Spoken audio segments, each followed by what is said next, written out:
नमस्कार। स्वागत है आपका आज के इस न्यूज़ बुलेटिन में। चलिए सबसे पहले जान लेते हैं भारत और बिहार से जुड़ी कोरोना के कुछ ताज़ा अपडेट्स के बारे में।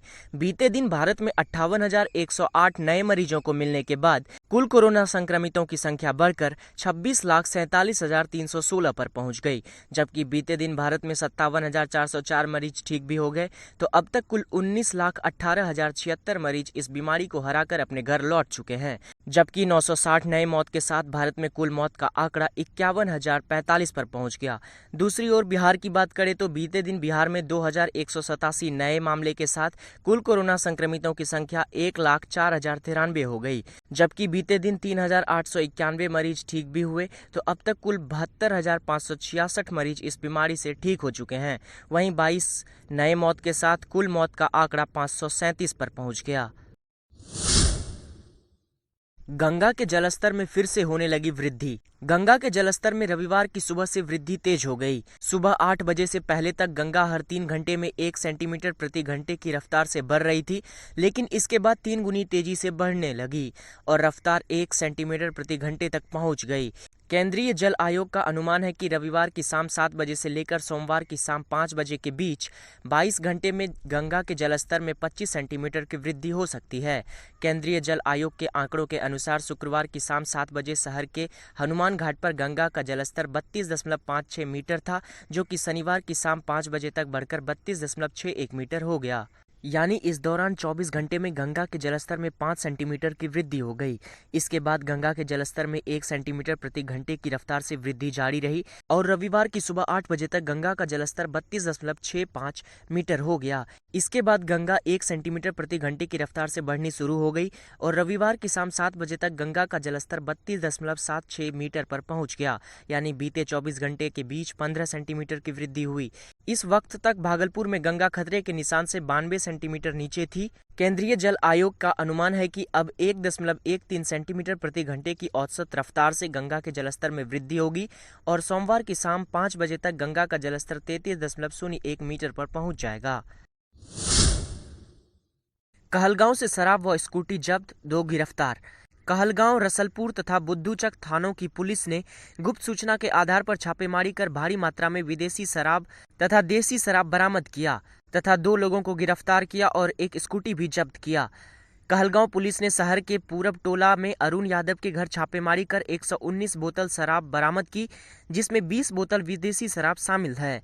पुलिस के पहुंचने से पहले अरुण घर से फरार हो गया। वहीं बुद्धूचक थाना पुलिस ने कचहरी गांव में शराब बेचते रंगे हाथ एक युवक को 4 लीटर देसी शराब के साथ पकड़ लिया। वहीं रसलपुर पुलिस ने वाहन चेकिंग के क्रम में शराब ले जा रहे एक स्कूटी चालक को एक चाड़ी के ठाकुरबाड़ी चौक से खदेड़ कर पकड़ा तथा कहलगांव थाना क्षेत्र के सैदपुर के समीप किसी गांव से 26 लीटर विदेशी शराब के साथ एक युवक को पकड़ा और स्कूटी को भी जब्त कर लिया गया। टीएमबीयू में चल रही थी बर्थडे पार्टी, 18 को किया गिरफ्तार। तिलका मांझी भागलपुर विश्वविद्यालय के मास्टर ऑफ बिजनेस एडमिनिस्ट्रेशन विभाग परिसर में लॉकडाउन के बावजूद शनिवार की देर रात बर्थडे पार्टी चल रही थी। इस दौरान डीजे का प्रयोग किया जा रहा था। इसकी सूचना किसी ने एसएसपी आशीष भारती को दे दी।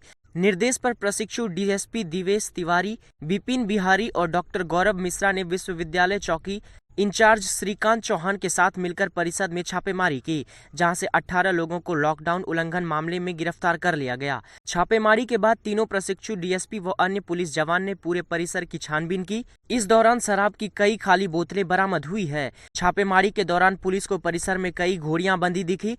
पूछे जाने पर किसी ने कुछ जानकारी नहीं दी। विश्वविद्यालय इंचार्ज ने इस मामले में लॉकडाउन उल्लंघन का केस दर्ज कर आरोपियों को थाने में ही जमानत दे दी। पुलिस को परिसर में शराब के साथ पार्टी की भी जानकारी मिली थी। गिरफ्तार सभी युवकों का पुलिस ने ब्रेथलाइजर से जांच की, लेकिन किसी के शराब पीने की पुष्टि नहीं हुई।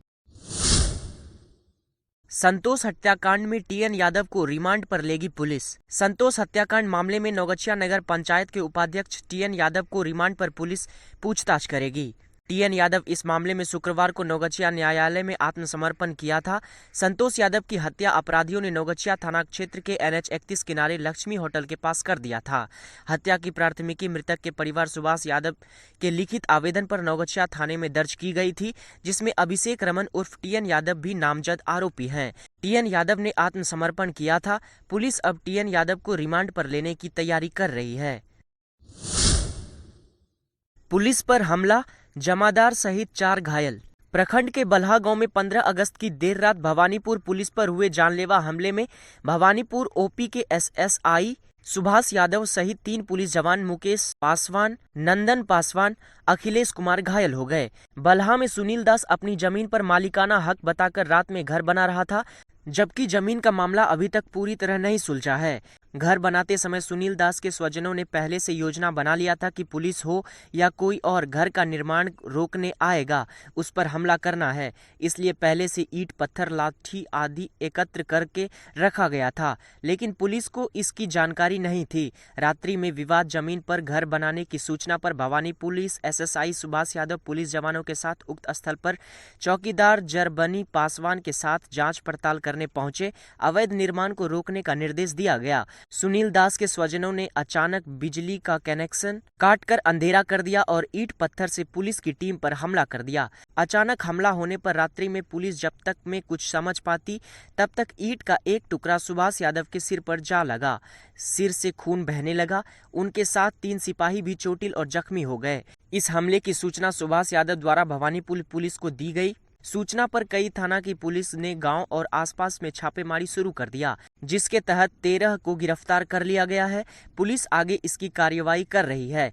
जख्मी सुभाष यादव व सिपाही का इलाज PHC नारायणपुर में किया जा रहा है, जहां डॉक्टर ने सभी को खतरे से बाहर बताया है। बिहार में बीते 24 घंटे में 2187 नए कोरोना पॉजिटिव मरीज मिले। राज्य में संक्रमितों की संख्या बढ़कर पहुंची 1,04,093। बिहार में कोरोना संक्रमितों की संख्या 1 लाख के पार हो गई है। शनिवार को 15 अगस्त को राज्य में 3,536 नए संक्रमित मिले, जबकि 16 अगस्त को 3,891 नए संक्रमित मिले। दोनों दिनों में 5,723 नए संक्रमितों की पहचान हुई और राज्य में संक्रमित मरीजों की संख्या बढ़कर 1,04,093 हो गई। वहीं 15 अगस्त को 15 और 16 अगस्त को 22 संक्रमितों की मृत्यु हो गई और मृतकों की संख्या बढ़कर 537 हो गई। राज्य में 2 दिनों में 7,259 संक्रमित हुए स्वस्थ। दूसरी ओर राज्य में 2 दिनों में 7,259 संक्रमित मरीज इलाज के बाद स्वस्थ हो गए। 15 अगस्त को 3,368 और 16 अगस्त को 3,891 संक्रमित मरीज स्वस्थ हो गए। इसके साथ ही राज्य में संक्रमित मरीजों के स्वस्थ होने की संख्या बढ़कर 72,566 हो गई। राज्य में कोरोना संक्रमितों के स्वस्थ होने की दर 16 अगस्त को 69.71% हो गई। वहीं राज्य में अभी कोरोना का कुल 30,989 एक्टिव मरीज है, जिनका इलाज जारी है। 2 दिन में 1.80 लाख सैंपल की हुई जांच। स्वास्थ्य विभाग के अनुसार पिछले 2 दिनों में 1,80,710 सैंपल की कोरोना जांच की गई। 15 अगस्त को 1,13,498 और 16 अगस्त को 67,212 सैंपल की जांच की गई। इस प्रकार राज्य में अब तक 16,79,462 सैंपल की जांच की जा चुकी है। पटना में पिछले 2 दिनों में सर्वाधिक 752 नए संक्रमित मरीज मिले। विभाग के अनुसार पिछले 2 दिनों में पटना में सर्वाधिक 752 नए संक्रमितों की पहचान की गई। 15 अगस्त को 497 और 16 अगस्त को 222 नए संक्रमित मिले। वहीं 15 अगस्त को 13 जिलों में 100 से अधिक संक्रमित मिले, तो 16 अगस्त को 4 जिलों में 100 से अधिक संक्रमित मरीजों की पहचान की गई। तो फिलहाल के लिए आज के इस न्यूज़ बुलेटिन में इतना ही। हमसे जुड़ने के लिए आप हमारे चैनल को सब्सक्राइब करके नोटिफिकेशन बेल को इनेबल कर लीजिए। फिलहाल के लिए बस इतना ही। आपका दिन शुभ हो।